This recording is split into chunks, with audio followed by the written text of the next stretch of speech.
கோயிலுக்குள்ள போறவங்க ஏன் கோயிலுக்குள்ளார போய் கர்ப்ப கிரகத்து பக்கத்துல இருந்து சாமி கும்பிடுறாங்கன்ற ரகசியங்களை நம்ம முன்னோர்கள் அன்னைக்கே பதுக்கி வச்சிருக்காங்கய்யா. கோயிலுக்கு பக்கத்துல போய் நின்னோடனே நம்ம தாயின் கருவறையும் இருட்டு, கர்ப்ப கிரகமும் இருட்டுன்றது அன்னைக்கே முன்னோர்கள் அறிவிச்சாயா. நல்லா தெரிஞ்சுக்கோங்க. கோயிலுக்குள்ள போய் சாமி கும்பிட்டுட்டு வெளியே வந்தா நமக்கு மனசு நிம்மதியா இருக்குன்னு சொல்றோமே, அதுக்கு பின்னாடி அறிவியல் ஒளிஞ்சிருக்குன்றது எத்தனை பேருக்கா தெரியும்? கோயிலுக்குள்ள போறோம், கர்ப்ப கிரகத்தில் பக்கத்துல நின்று சாமி கும்பிடுறோம்யா. கோயில் சாமிக்கு கீழே என்ன இருக்குன்றது நிறைய பேருக்கு தெரியாது. நான் சொல்றேன் கேட்டுக்குங்க. சாமியை வைக்கிறதுக்கு முன்னாடி நிறைய மந்திரங்களை சொல்லி எந்திரத்தை ஒன்ன வேண்டி அதை அடியில வைப்பாங்கயா. அதுக்கு மேலதான் சாமியவே மேல வைப்பாங்கயா. அந்த கீழே வச்சிருக்காங்களே எந்திரம், அதுல ஒரு சக்தி இருக்கியா.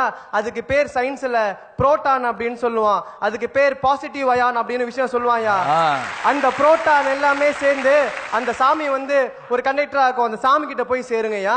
அந்த சாமி வந்து ஒரு சார்ஜ் பேட்டரி மாதிரி.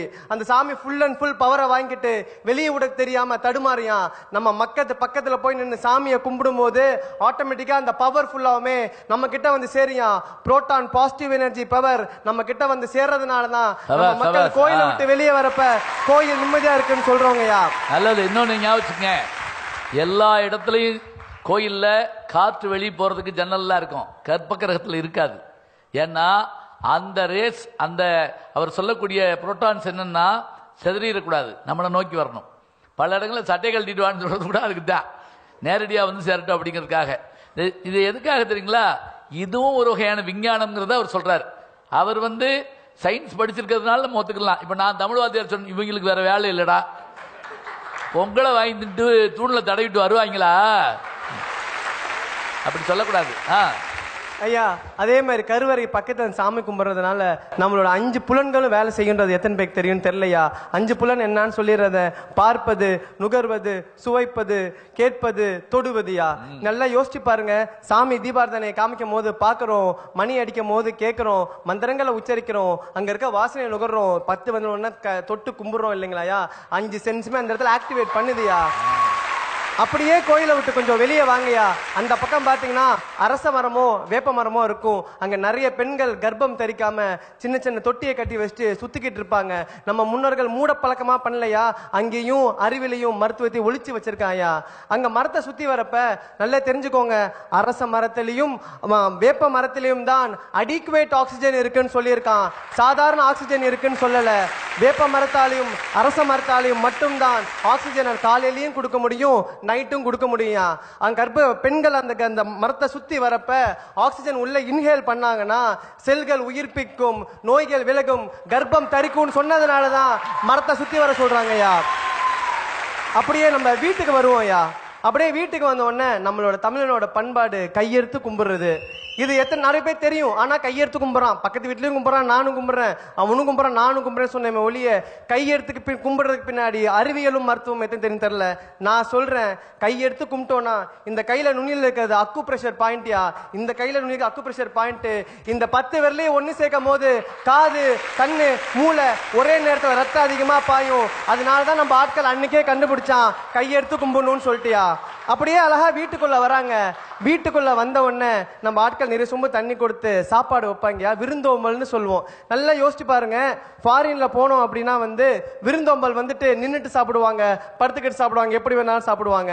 ஆனா நம்ம மக்கள் மட்டும்தான் தரையில் உட்கார்ந்து சம்மணங்கால் போட்டுட்டு சாப்பிடுவாங்க.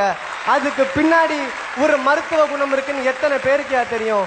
ஒன்னே ஒண்ணு தெரிஞ்சுக்கோங்க, அந்த மருத்துவ ஹிரண்யா அப்படின்ற ஒரு நோய் எத்தனை பேர் கேள்விப்பட்டீங்கன்னு தெரியல. ஹிரண்யா, அது பேர் குடல் இறக்கம் அப்படின்னு சொல்லுவாங்க. நம்ம ஆட்கள் நின்றுட்டு இருக்கப்ப தலையில இருந்து கால் கீழே வரைக்கும் ரத்தம் பாயா. நம்ம எப்ப சப்பனங்கால் போட்டு உட்கார்றோமோ தலையில இருந்து வயிறு வரைக்கும் தான் அதிகமான ரத்தம் பாயும்.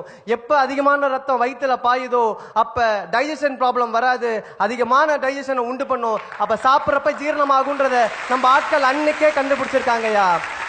அது தெரியும். நம்மளோட விரும்புதோம்பல்ல இன்னொரு அழகான பழக்கம் வாழை இலை சாப்பாடு.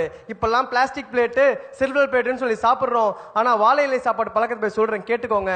நிறைய பேருக்கு தெரியாத ஒரு நோய் பார்க்கின்சன் நோய் எத்தனை பேருக்கு தெரியும்?